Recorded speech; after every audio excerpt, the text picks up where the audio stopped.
Chapter 15 of First Lensman by E. Doc Smith. First Lensman, Chapter 15. Costigan was not surprised to see the man he had known as Birkenfeld in Uranium's ornate conference room. He had not expected, however, to see Isaacson. He knew, of course, that Spaceways owned Uranium Inc. and the planet Eridan, lock, stock, and barrel, but it never entered his modest mind that his case would be of sufficient importance to warrant the personal attention of the big noise himself. Hence, the sight of that suave and unrevealing face gave the putative Jones a more than temporary qualm. Isaacson was top-bracket stuff, way out of his class. Virgil Samms ought to be taking this assignment, but since he wasn't... But instead of being an inquisition, the meeting was friendly and informal from the start. They complimented him upon the soundness of his judgment and the accuracy of his decisions. They thanked him, both with words and with a considerable sum of expendable credits.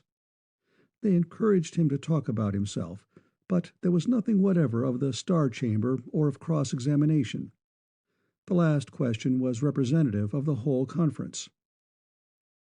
"One other thing, Jones, has me slightly baffled," Isaacson said with a really winning smile. "Since you do not drink, and since you are not in search of feminine, companionship, just why did you go down to Roaring Jack's dive?" "Two reasons," Jones said, with a somewhat shamefaced grin. "The minor one isn't easy to explain, but, well, I hadn't been having an exactly easy time of it on Earth. You all know about that, I suppose?" They knew.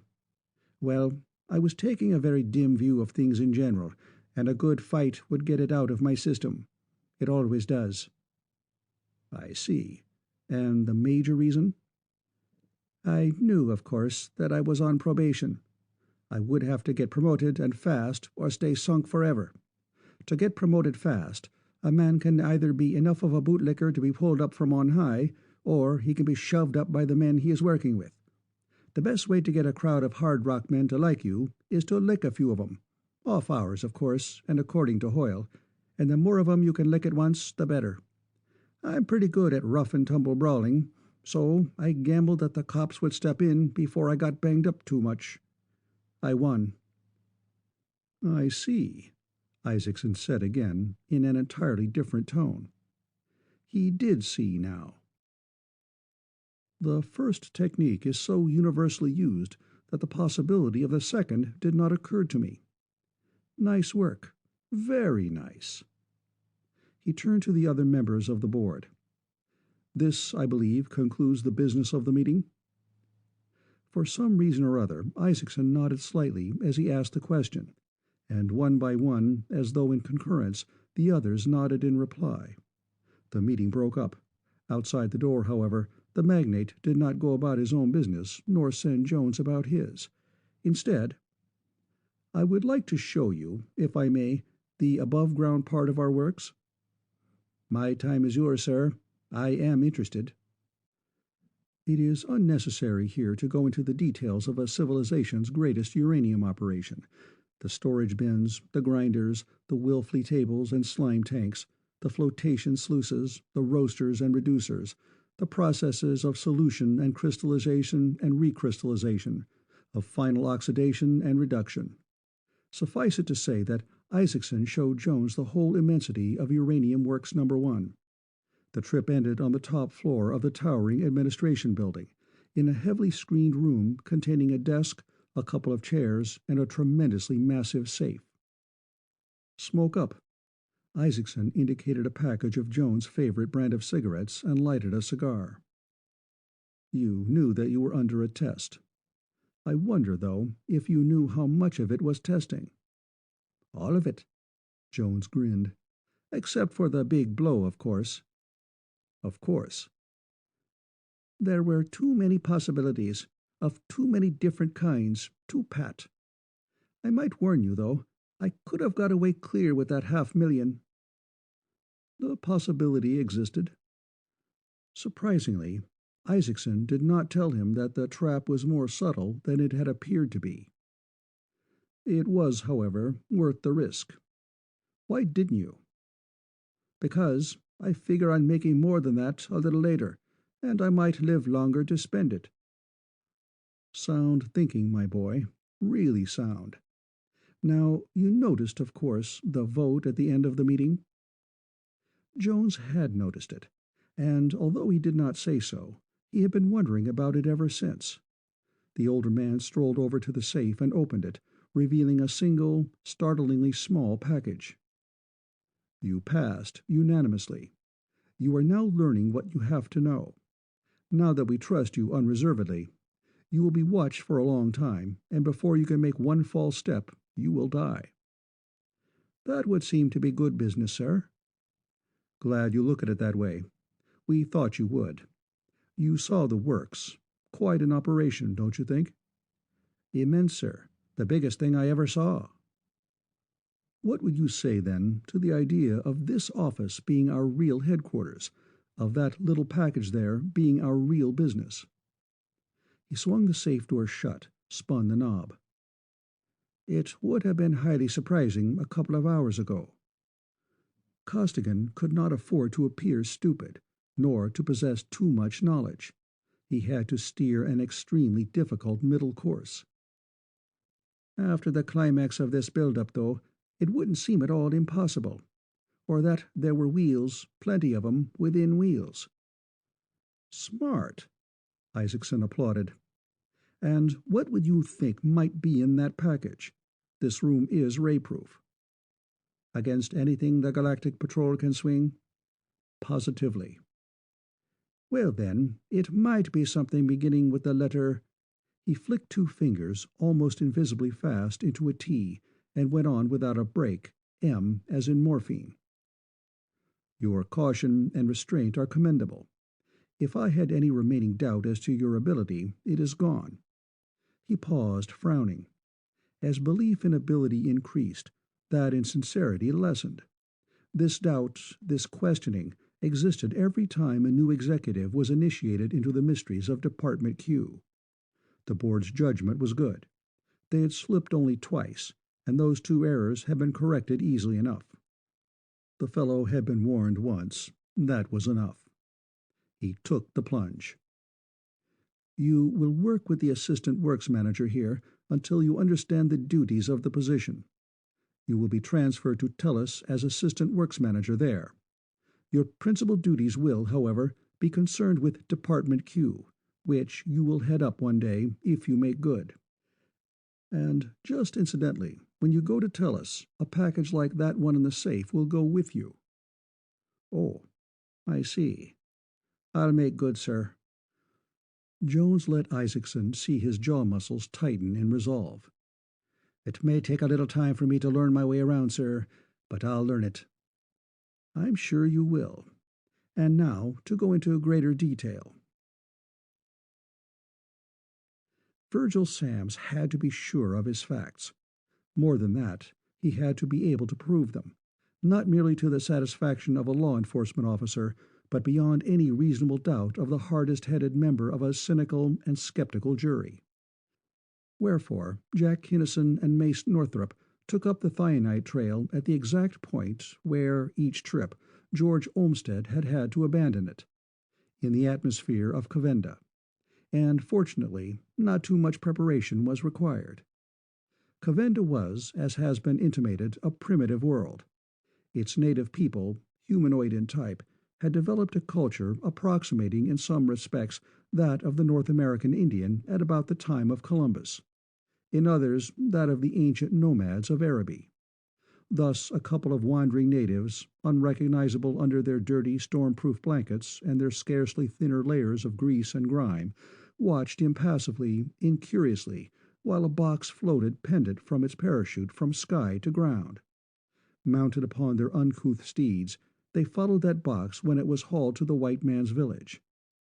Unlike many of the other natives, these two did not shuffle into that village, to lean silently against a rock or a wall, awaiting their turns to exchange a few hours of simple labor for a container of a new and highly potent beverage. They did, however, keep themselves constantly and minutely informed as to everything these strange, devil-ridden white men did. One of these pseudo-natives wandered off into the wilderness 2 or 3 days before the huge thing which flies without wings left ground, the other immediately afterward. Thus the departure of the spaceship from Covenda was recorded, as was its arrival at Eridan. It had been extremely difficult for the patrol's engineers to devise ways and means of tracing that ship from departure to arrival without exciting suspicion, but it had not proved impossible. And Jack Kinnison, lounging idly and elegantly in the concourse of Dinopolis spaceport, seethed imperceptibly. Having swallowed a tiny service special capsule that morning, he knew that he had been under continuous spy ray inspection for over 2 hours. He had not given himself away. Practically everybody screened their inside coat pockets and hip pockets, and the cat whisker lead from lens to leg simply could not be seen. But for all the good they were doing him, his ultra instruments might just as well have been back on Tellus. "Mace," he sent, with no change whatever in the vapid expression then on his face. "I'm still covered. Are you?" "Covered." The answering thought was a snort. "They're covering me like water covers a submarine." "Keep tuned. I'll call Spud." "Spud!" "Come in, Jack." Conway Costigan, alone now in the sanctum of Department Q, did not seem to be busy, but he was. "That red herring they told us to drag across the trail was too damned red. They must be touchier than fulminate to spy work on their armed forces. Neither Mace nor I can do a lick of work. Anybody else covered?" "No, all clear." "Good. Tell them the Zwilnik blockers took us out." "I'll do that. Distance only, or is somebody on your tail?" "Somebody, and I mean somebody. A slick chick with a classy chassis. A blonde with great big come-hither eyes. Too good to be true, especially the falsies. Wiring, my friend. And I haven't been able to get a close look, but I wouldn't wonder if her nostrils had a skillionth of a millimeter too much expansion. I want a spy ray up. Is it safe to use Fred?" Kinnison referred to the grizzled engineer now puttering about in a certain spaceship, not the one in which he and Northrop had come to Eridan. "Definitely not. I can do it myself and still stay very much in character. No, I don't know her. Not surprising, of course, since the policy here is never to let the right hand know what the left is doing. How about you, Mace? Have you got a little girlfriend, too?" "Yea, verily, brother, but not little. More my size." Northrop pointed out a tall, trim brunette, strolling along with the effortless, consciously unconscious poise of the professional model. I don't know her either," Costigan reported. "But both of them are wearing 4-inch spy ray blocks and are probably wired up like Christmas trees. By inference, P-gun proof. I can't penetrate, of course, but maybe I can get a viewpoint. You're right, Jack. Nostrils plugged. Anti-thionite, anti-V2, anti-everything. In fact, anti-social. I'll spread their pictures around and see if anybody knows either of them." He did so, and over 100 of the patrol's shrewdest operatives. Upon this occasion, North America had invaded Eridan in force, studied and thought. No one knew the tall brunette, but "I know the blonde." This was Parker of Washington, a service ace for 25 years. "Hellcat Hazel. D-Force, the hardest-boiled babe unhung. Watch your step around her. She's just as handy with a knife and knockout drops as she is with a gun." "Thanks, Parker. I've heard of her." Costigan was thinking fast. "Freelance. No way of telling who she's working for at the moment." This was a statement, not a question. "Only that it would have to be somebody with a lot of money. Her price is high. That all?" "That's all, fellows." Then to Jack and Northrop. "My thought is that you two guys are completely outclassed. Outweighed, outnumbered, outmanned, and outgunned. Undressed, you're sitting ducks. And if you put out any screens, it'll crystallize their suspicions and they'll grab you right then. Or maybe even knock you off. You'd better get out of here at full blast. You can't do any more good here, the way things are." "Sure we can," Kinnison protested. You wanted a diversion, didn't you? Yes, but you already. What we've done already isn't a patch to what we can do next. We can set up such a diversion that the boys can walk right on the thionite carrier's heels without anybody paying any attention. By the way, you don't know yet who is going to carry it, do you? No, no penetration at all. You soon will, bucko. Watch our smoke. What do you think you're going to do? Costigan demanded sharply. This, Jack explained. And don't try to say no. We're on our own, you know. Well, it sounds good, and if you can pull it off, it will help no end. Go ahead. The demurely luscious blonde stared disconsolately at the bulletin board, upon which another 30 minutes was being added to the time of arrival of a ship already 3 hours late. She picked up a book, glanced at its cover, put it down. Her hand moved toward a magazine, drew back, dropped idly into her lap. She sighed, stifled a yawn prettily, leaned backward in her seat. In such a position, Jack noticed that he could not see into her nostrils, and closed her eyes. And Jack Kinnison, coming visibly to a decision, sat down beside her. Pardon me, miss, but I feel just like you look. Can you tell me why convention decrees that two people, stuck in this concourse by arrivals that nobody knows when will arrive, have got to suffer alone when they could have so much more fun suffering together? The girl's eyes opened slowly. She was neither startled nor afraid, nor, it seemed, even interested. In fact, she gazed at him with so much disinterest, and for so long a time, that he began to wonder, was she going to play sweet and innocent to the end? Yes, conventions are stupid sometimes, she admitted finally, her lovely lips curving into the beginnings of a smile. Her voice, low and sweet, matched perfectly the rest of her charming self. After all, perfectly nice people do meet informally on shipboard. Why not in concourses? Why not indeed? And I'm perfectly nice people, I assure you. Willie Borden is the name. My friends call me Bill. And you? Beatrice Bailey. B for short. Tell me what you like, and we'll talk about it. Why talk when we could be eating? I'm with a guy. He's out on the field somewhere, a big bruiser with a pencil-striped black mustache. Maybe you saw him talking to me a while back? I think so, now that you mention him. Too big, much too big. The girl spoke carelessly, but managed to make it very clear that Jack Kinnison was just exactly the right size. Why? I told him I'd have supper with him. Shall we hunt him up and eat together? Why not? Is he alone? He was when I saw him last. Although Jack knew exactly where Northrop was and who was with him, he had to play safe. He did not know how much this B. Bailey really knew. He knows a lot more people around here than I do, though, so maybe he isn't now. Let me carry some of that plunder. You might carry those books, thanks, but the field is so big. How do you expect to find him? Or do you know where he is? He denied vigorously. This was the critical moment. She certainly wasn't suspicious, yet, but she was showing signs of not wanting to go out there, and if she refused to go... To be honest, I don't care whether I find him or not. The idea of ditching him appeals to me more and more.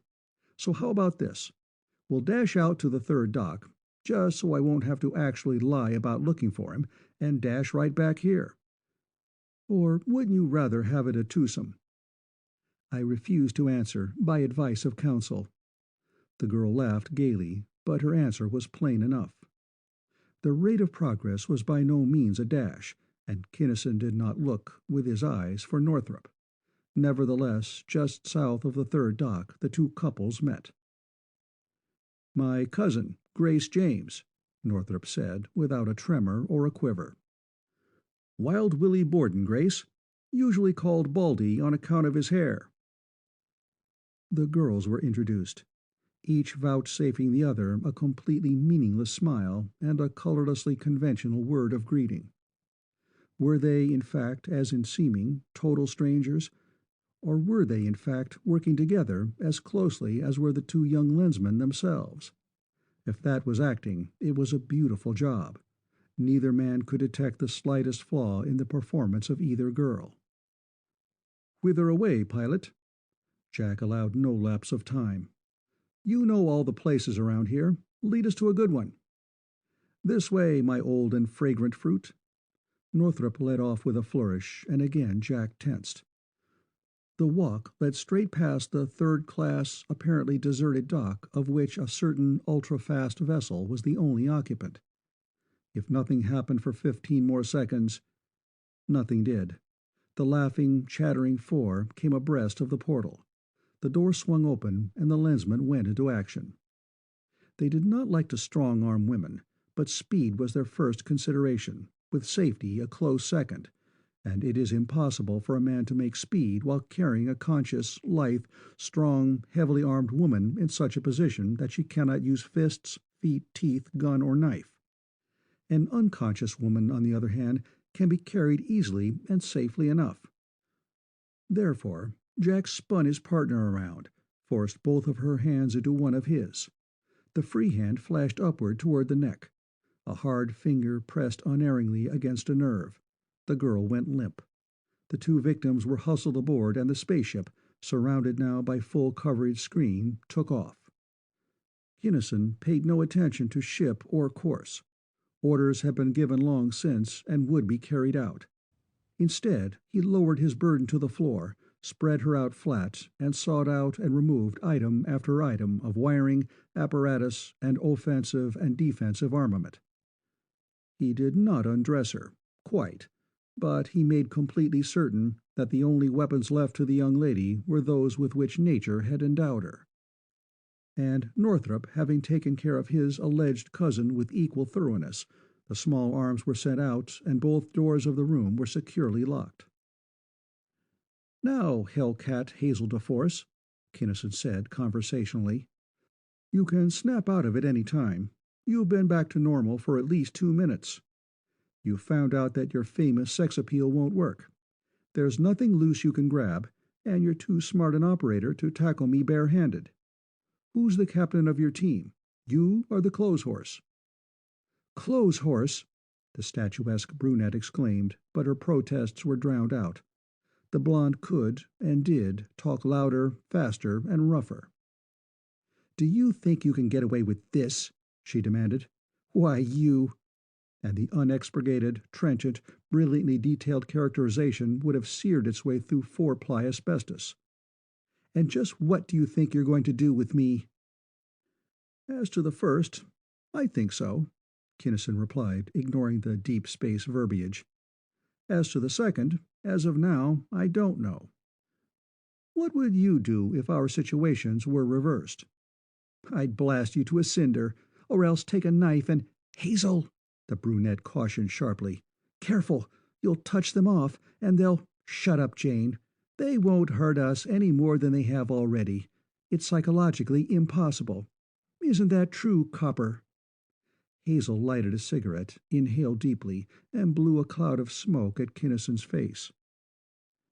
"Pretty much so, I guess," the lensman admitted, frankly enough. "But we can't put you away for the rest of your lives." "Space happy? Or do you think I am?" she sneered. "What would you use for a case? We're as safe as if we were in God's pocket. And besides, our positions will be reversed pretty quick. You may not know it, but the fastest ships in space are chasing us right now." "For once, you're wrong. We've got plenty of legs ourselves, and we're blasting for rendezvous with a task force. But enough of this chatter. I want to know what job you're on and why you picked on us. Give." "Oh, does-oo," Hazel cooed venomously. "Come and sit on Mama's lap, itty-bitty soldier boy, and she'll tell you everything you want to know." Both lensmen probed then, with everything they had, but learned nothing of value. The women did not know what the patrolmen were trying to do, but they were so intensely hostile that their mental blocks, unconscious although they were as effective as full-driven thought screens against the most insidious approaches the men could make. "Anything in their handbags, Mace?" Jack asked finally. "I'll look. Nothing much. Just this. And the very tonelessness of Northrop's voice made Jack look up quickly. Just a letter from the boyfriend. Hazel shrugged her shoulders. Nothing hot, not even warm. Go ahead and read it. Not interested in what it says, but it might be smart to develop it, envelope and all, for invisible ink and what-not. He did so, deeming it a worthwhile expenditure of time. He already knew what the hidden message was, but no one not of the patrol should know that no transmission of intelligence, however coded or garbled or disguised or by whatever means sent, could be concealed from any wearer of Arisia's lens. "Listen, Hazel," Kinnison said, holding up the now slightly stained paper. 362. That's you, I suppose, and you're the squad leader. Men mentioned previously being investigated. Stop. Assign 398. That must be you, Jane. And make acquaintance. Stop. If no further instructions received by 1800 hours, liquidate immediately. Stop. Party 1. The blonde operative lost for the first time her brazen control. "Why, that code is unbreakable," she gasped. "Wrong again, gentle Ellis. Some of us are specialists." He directed a thought at Northrop. "This changes things slightly, Mace. I was going to turn them loose, but now I don't know. Better we take it up with the boss, don't you think?" "Positively." Samms was called and considered the matter for approximately 1 minute. "Your first idea was right, Jack. Let them go. The message may be helpful and informative, but the women would not. They know nothing. Congratulations, boys, on the complete success of Operation Red Herring." "Ouch," Jack grimaced mentally to his partner after the First Lensman had cut off. "They know enough to be in on bumping you and me off, but that ain't important," says he. "And it ain't, bub," Northrop grinned back. "Moderately so, maybe, if they had got us, but not at all so now they can't. The Lensmen have landed, and the situation is well in hand. It is written. Salah." "Check. Let's wrap it up." Jack turned to the Bond. "Come on, Hazel. Out. Number 4 lifeboat. Do you want to come peaceably, or shall I work on your neck again?" "You could think of other places that would be more fun." She got up and stared directly into his eyes, her lip curling. "That is, if you were a man instead of a sublimated Boy Scout." Kinnison, without a word, wheeled and unlocked a door. Hazel swaggered forward, but the taller girl hung back. "Are you sure there's air, and they'll pick us up? Maybe they're going to make us breathe space." "Huh? They haven't got the guts," Hazel sneered. "Come on, Jane. Number 4, you said, darling?" She led the way. Kinnison opened the portal. Jane hurried aboard, but Hazel paused and held out her arms. "Aren't you even going to kiss Mama goodbye, baby boy?" she taunted. "Better not waste much more time. We blow this boat, sealed or open, in 15 seconds. By what effort Kinnison held his voice level and expressionless, he hoped the wench would never know. She looked at him, started to say something, looked again. She had gone just about as far as it was safe to go. She stepped into the boat and reached for the lever, and as the valve was swinging smoothly shut, the men heard a tinkling laugh, reminiscent of icicles breaking against steel bells. "Hell's brazen hinges!" Kinnison wiped his forehead as the lifeboat shot away. Hazel was something brand new to him, a phenomenon with which none of his education, training, or experience had equipped him to cope. "I've heard about the guy who got hold of a tiger by the tail, but—" His thought expired on a wondering, confused note. "Yeah," Northrop was in no better case. "We won, technically, I guess. Or did we? That was a god-awful drubbing we took, mister. Well, we got away alive anyway. We'll tell Parker his dope is correct to the proverbial 20 decimals. And now that we've escaped, let's call Spud and see how things came out." And Costigan Jones assured them that everything had come out very well indeed. The shipment of thionite had been followed without any difficulty at all, from the spaceship clear through to Joan's own office, and it exposed now in Department Q's own safe, under Joan's personal watch and ward. The pressure had lightened tremendously, just as Kinnison and Northrop had thought it would, when they set up their diversion. Costigan listened impassively to the whole story. "Now, should I have shot her or not?" Jack demanded. "Not whether I could have or not. I couldn't. But should I have, Spud?" "I don't know." Costigan thought for minutes. "I don't think so. No, not in cold blood. I couldn't have either, and wouldn't if I could. It wouldn't be worth it. Somebody will shoot her some day, but not one of us, unless, of course, it's in a fight." "Thanks, Bud. That makes me feel better. Off." Costigan Jones' desk was already clear, since there was little or no paperwork connected with his position in Department Q. Hence his preparations for departure were few and simple. He merely opened the safe, stuck the package into his pocket, closed and locked the safe, and took a company ground car to the spaceport. Nor was there any more formality about his leaving the planet. Arisian had, of course, a customs frontier of sorts, but since Uranium Inc. owned Arisian in fee simple, its customs paid no attention whatever to company ships or to low-number, gold-badge company men. Nor did Jones need ticket, passport, or visa. Company men rode company ships to and from company plants, wherever situated, without let or hindrance.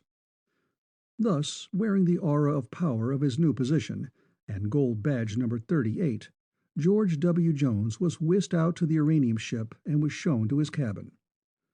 Nor was it surprising that the trip from Arisian to Earth was completely without incident. This was an ordinary freighter, hauling uranium on a routine flight.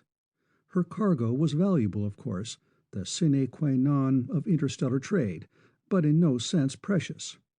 Not pirate bait by any means. And only 2 men knew that this flight was in any whit different from the one which had preceded it or the one which would follow it. If this ship was escorted or guarded, the fact was not apparent, and no patrol vessel came nearer to it than 4 detets. Virgil Samms and Roderick Kinnison saw to that. The voyage, however, was not tedious. Jones was busy every minute. In fact, there were scarcely minutes enough in which to assimilate the material which Isaacson had given him, the layouts, flow sheets, and organization charts of Works Number 18 on Tellus. And upon arrival at the private spaceport, which was an integral part of Works Number 18, Jones was not surprised. He knew more now than he had known a few weeks before, and infinitely more than the man on the street, to learn that the customs men of this particular North American port of entry were just as complacent as were those of Arisian. They did not bother even to count the boxes, to say nothing of inspecting them. They stamped the ship's papers without either reading or checking them. They made a perfunctory search, it is true, of crewmen and quarters, but a low number of gold badge was still a magic talisman. Unquestioned, sacrosanct, he and his baggage were escorted to the ground car first in line. "Administration building," Jones Costigan told the hacker, and that was that.